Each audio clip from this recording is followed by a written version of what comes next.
મહાદેવ હર જય ભોલેનાથ જય મહાદેવ. બે ભાઈ હતા. તો નાનો ભાઈ નીતિનું ખાવાવાળો અને મોટો ભાઈને આદત બે થોડીક ચોરી કરવા. મોટો ભાઈ ચોરી કરીને ઘરે લાવે અને એની પત્ની કહે છે કે ભાઈ તમે આ ચોરી કરીને લાવો છો એ મને પસંદ નથી, તમે આ ચોરી કરવાનું બંધ કરી દો, મહેનત કરો અને ખાઓ લાવી, એ આપણા બાપનું, એ આપણા હકનું, તમે ચોરીને લાવો એ આપણું નથી. તો કાંઈ એ સમજ્યા નહીં. પછી એના ભાઈએ કીધું, ભાઈ નાનો ભાઈ કહે છે મોટા ભાઈને, ભાઈ તમારી જે આ આદત છે એ સારી નથી, તમે જીવનમાં સુધારો કરો તો બહુ સારું છે. છોડીને લાવો છો, ઘરે બધાને ખવડાવો, એ બધાના સંસ્કાર હોય તે પણ અલગ પડે, એ સારું ન હોય. ભાઈ ન સમજો, આદત ખતરનાક. પછી એક દિન સમયે એના ભાઈની જ વાડીમાં, નાના ભાઈની વાડીમાં બાજરો લણવા મળ્યો. ઘણો લીણ્યો, લગભગ 2 મણા દાણા નીકળે એટલે ડુંડા લણી લીધા. લણીને ઘેરે લાવીને ઝોકાવી, એ સમયમાં ઝોકાવી દાણા કાઢીને ખાતા. પછી ભાભીને ખબર પડી કે મારો ઘેરની વાડીમાંથી મારો ધણી લાવ્યો છે ચોરી. કીધું તમે આદત કાઢી નાખો ચોરવાની, મહેનત કરો, મહેનત કરીને લાવો, એ ભલે 5 રૂપિયા આવે આખા દીના ઘેરે, પણ એ આપણા બાપના કહેવાય, એ આપણા હકના કહેવાય. એ છોકરાને ખવડાવી તો એ છોકરાને દેખે ગણે, આ તમે રહેવા ગયો એ સમજો નહીં. આદત ભાઈ ભયંકર, આદત ખરાબ છે, એ કાંઈ સુધારો થાય નહીં તો થાય નહીં, ન સમજે. પછી તો એ ભાઈને સમય આવી ગયો, ગુજરી ગયો મોટો ભાઈ, અને અમુક ટાઈમે એની ભાભી પણ ગુજરી ગઈ. 2 મહિના ગુજરી ગયા.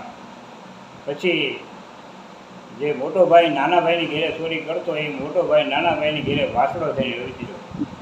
વાસડો થયો, કારણ કે આગળનું ખાધેલું જ ભાઈ, જેવું આવવું જ પડે. કોઈ કોઈને કાંઈ ખબર નથી ભાઈ કોણ કોનું ખાઈ ગયું, કોણ કોનું જેવા જ્યાં છીએ. આપણે સંસારમાં આવ્યા છીએ, એક ઘરે 7-8 માણાનું, 4-5 માણાનું, 2 માણાનું કુટુંબ હોય તો એ આપણે એકબીજા રૂલ ચૂકવવા આવી જઈએ છીએ. આપણને ખબર નથી કે આગળ પાછળ શું કરમ કર્યા છે, એ આપણે ચૂકવવા અહીંયા આવ્યા છીએ. એટલે મોટા ભાઈએ તો નાના ભાઈને ઘેરે વાસડાનો અવતાર લીધો છે. અને વાસડો ભાઈ ગમી જાય માણાને એવો વાસડો તો ભાઈ 2 વર્ષનો, 2.5-3 વર્ષનો છે. ફુલાટીને ભાઈ એને તો ફાટી રીડ્યો 3 વર્ષનો. તે ખેડે, નાનો ભાઈ ખેડતો હતો, અને 2 ઉથલ ફેર્યો, 3 ઉથલ ફેર્યો, 4થી ઉથલે વચમાં અડક્યો દાંડો.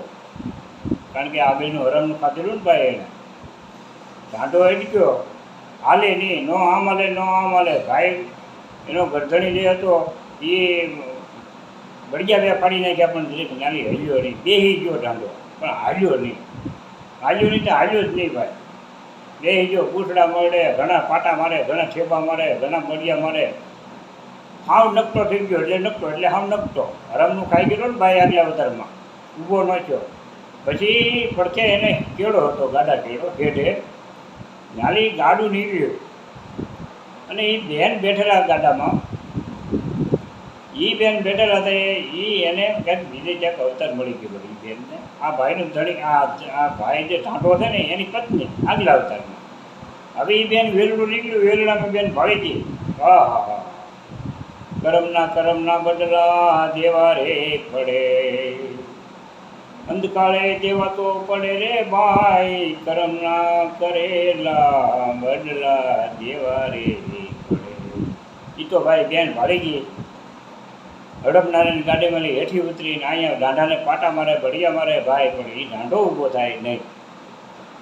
પછી એ બેન સીધી દાંડો બેસી ગયેલો હતો, એના કાનમાં થઈને કીધું કહીને, અને પાછી વળી તરફ હડપનારાનો દાંડો ઊભો થઈને હાલવા મળ્યો. તે પછી એ બેન ગાડા પાસે ભોગું થઈ રીતે આ ભાઈએ હાથ ગયેલો, બેન ઊભી રહે દીકરી, તમે એવું શું કીધું? તે ઢાંઢો હાલવા મળ્યો ઊભો થઈને, અટકતો નથી જાય, તમે કીધું હું એ અમને કહો એમ. પછી એ બેને કીધું છે કે ભાઈ કાંઈ નહીં, વાત ધાવાઈ ગયો, એ આગળ પાછળની બધી વાતો હોય તક નહીં કહો. પછી એણે એમ કીધું છે કે એ મારો ધણી હતો આગલા અવતારમાં, અને તમારા ઢૂંઢા એને લણી લણીને બહુ હરામનું ખવડાવ્યું છે. એ તમારી ઘરે બળી ગયો છો. મેં એને કાનમાં એ કીધું કે ભાઈ તમે હેરખે હાલવા મળો, તમારે છૂટકો નહીં, આ તમારે ભોગવવું તો છે. કરમના કરેલા જે બદલા દેવા પડે, સારા મને હાલવા મળો અને તમારા કરમ કાપો, એવું મેં એને કાનમાં કીધું. અને એવું બધું હાલવા મળ્યો, એને ચમત્કાર થઈ ગયો કે ભાઈ આ બરાબર છે. પછી તો એ વેરલું વી ગયું. પછી દાદાને તો હાંકતા નથી, છોડી મૂક્યો. છોડીને ઘેરે નાનો મોટો ભાઈ છે એમ કરીને મારી ઘેરે ઉતર્યો છે. વળીજાનો અવતારીને ઉતર્યો છે. તો પછી એને છોડી દીધો. એને છોડીને ઘેરે બાંધી રાખે અને નવરાવે ધોવરાવે, ફળ ખવડાવે, એને લીલું ઘાસ ખવડાવે, બધું હાંસવે બહુ. પછી એનો અમુક સમય થયો ત્યારે એ પણ અહીંયા પ્રાણ છોડી દીધા. એટલે બધી આવી વાતો છે ભાઈ. આગળ પાછળની કોઈ જાણતું નથી ભાઈ. આગળ કોણ હતા, હું હતું, કેવા કર્મ કર્યા, એ આ અવતારમાં આપણે ભોગવો. આપણે ખૂબ ખાના કર્મ કર્યા હોય ને અત્યારે કોઈ નબળું કરે તો માણસને ખૂબ સારું થાય. એટલે ભાઈ એ આને તો આને કાંઈ છે નહીં લેવામાં. આ માણસ કેવો છે એને બદલે ક્યાં ભોગ્યો. હું એણે એવા કર્મ કર્યા છે પણ એ આગળનું કંઈક એનું સારું ફળ હોય. એટલે આ અવતારમાં એ ભોગવે છે ને એમ સારું લાગે આપણને. હવે આપણે હાવ સત્યવાદીની જેમ જીવતા હોઈએ આવ એકદમ, પણ તોય છતાં આપણો કાંઈ તકડો લાગતો ન હોય, તૂટી ગયા હોય મહેનત કરીને, આપણું પાંદડું ખેડ્યું જ ન હોય, ખહે જ નહીં. પછી આપણે વિચાર આવે કે ઓલો હાવ ગાંડા ઘેલા જેવો છે, છોકરામાં કાંઈ વેતન નથી, કેવું સારું છે. પણ એ આગળ પાછળના કાંઈ કર્મ હોય કોઈ જાણતું નથી. અને આ ચેનલ મારી ગમે તો બાપા સબસ્ક્રાઈબ કરજો. જય સિયારામ, જય સીતારામ, જય મહાદેવ, જય ભોલેનાથ.